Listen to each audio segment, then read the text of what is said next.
Welcome back. How do we talk to God? Can we tell God our deepest fears and secrets? Can we ask Him for anything? Is there a method of communicating with God? How do the 5 daily prayers that Muslims perform foster a close connection with Him? Now, Brother Shabir Ali, how do we talk to God? I mean, we might have very serious fears, pains, suffering that we want to communicate to somebody, and it seems like God would be the best person to tell those things. Is there a way that we can communicate with God best? Yes, and I think it's doing what comes naturally, really, because they say that love teaches the way of love, and naturally we have great respect for God, and that respect will come across in the way we communicate with God. We will preserve that respect. At the same time, we love God, and we feel close to God, and naturally we should be able to talk to God as one talks to a friend, while at the same time maintaining the respect that is due to God, He being the majestic King of the universe, King of Kings. But when we come to spontaneous discourse with God, we know that often when people are in situations of great danger and imminent danger, they may call out to God. Even people who do not normally subscribe to a belief in God, they may, in a moment of crisis, call out, "Oh God." The natural inclination of a person is to seek help in the great controller of all affairs. And we ourselves as believers naturally should call out to God even in these moments of crises. But in ordinary situations as well, believers can talk to God mentally without even saying any words. Just the thought that God is there, God is watching over us, and we are His humble creatures. We're going about our daily lives, but we're still conscious of the fact that God is with us and we are walking in the ways of God. But we should also express our humility before God in words and ask God to help us in various situations. But your question is more like how. And I guess it depends on the circumstance. Like, let's say you're going for a job interview, and you've done everything, you've typed your resume, and you've double-checked it and made sure that there are no errors and everything is accurate. Now you've dressed well, you've gone there, you're sitting in the waiting room ready for your interview. What are you going to do in these few moments while you're waiting? Seems like a good opportunity to talk to God. Exactly. Rather than sweating and getting all flustered about the interview itself, ask God for His help. And His help will come to you. And that conversation with God doesn't have to be in words, because you don't want to scare everyone in the office now.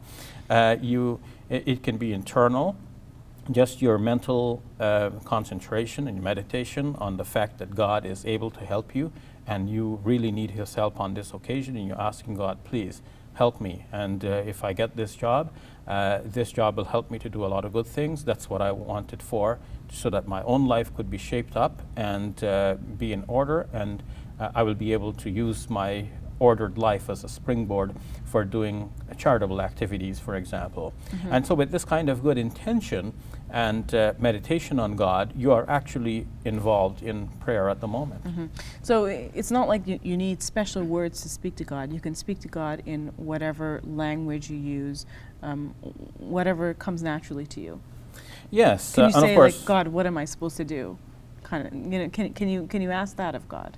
well, you don't want to put it in a way that seems disrespectful, and I don't know if those words could sound disrespectful, but if you want God's guidance, you can say to yourself, I mean, within your own mind, you could say, God, the situation is difficult for me. It looks like I'm caught between a rock and a hard place. You help me out of this one, because there's no power in the universe besides you who can help me in the way that you would help me, and I really need your help at this one occasion. And naturally, when we are in the habit of normally talking to God for even little things, when it comes to these moments of crises, then we will be more in tune with God and ready to say things in a way that is respectful, and in a way that will bring the help of God to our side. And this is where I believe the regular Muslim prayer comes in. Muslims are required, everybody knows this, to pray five times a day. And these prayers are special in that they lock you into a period of concentration, of acute concentration and devotion to God. You see, there are many kinds of prayers, right? Like, let's say you're singing a hymn, which Muslims can do as well. Muslims sing qasidas or other devotional songs. But while you're doing those devotional songs, you could be doing something else on the side as well. But the Muslim prayer locks you in, so this is the only thing you can do from the time you say Allahu Akbar to start the prayer, God is the greatest, until you say Assalamu alaikum, peace be upon you, to end the prayer by turning to the right and then to the left. For these few minutes, whether it is 2 minutes for a morning prayer or 4 minutes for the night prayer, you are in a period of intense devotion. You're not going to talk to anybody. If anybody addresses you, unless it's an emergency, you're not going to respond, because responding will break your prayer. So you are understood to be in direct conversation with God. This is why it is mentioned in Islamic tradition that the salat, or this prayer, is mi'rajul mu'mineen. It is the ascension of the believers, because the ascension of the soul. Exactly. Just as the Prophet Muhammad, peace be upon him, is believed to have ascended into the heavens and talked to God directly, we are in this prayer in a minor way doing the same thing. Our souls are connected with God in a very intense manner. Now, some would say that the 5 daily prayers are almost formulaic, right? You say certain things, you perform certain actions, and then you're done. So how do you make it such that you are talking to God?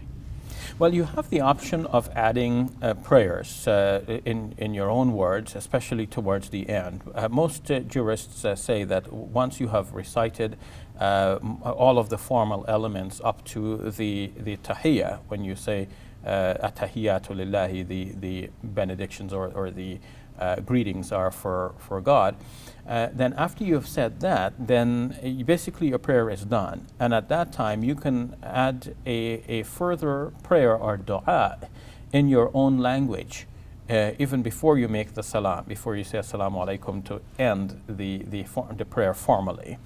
And in that dua, you can ask God in your language, you can pour your heart out, you can ask God for the things that you want and the things that are dear to you.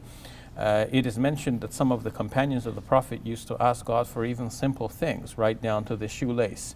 So we shouldn't think that things are too minor or trivial to ask God for them. If it's important to you, go ahead and ask God. He's there to listen, and He can listen to all of the prayers of all of the people all at once.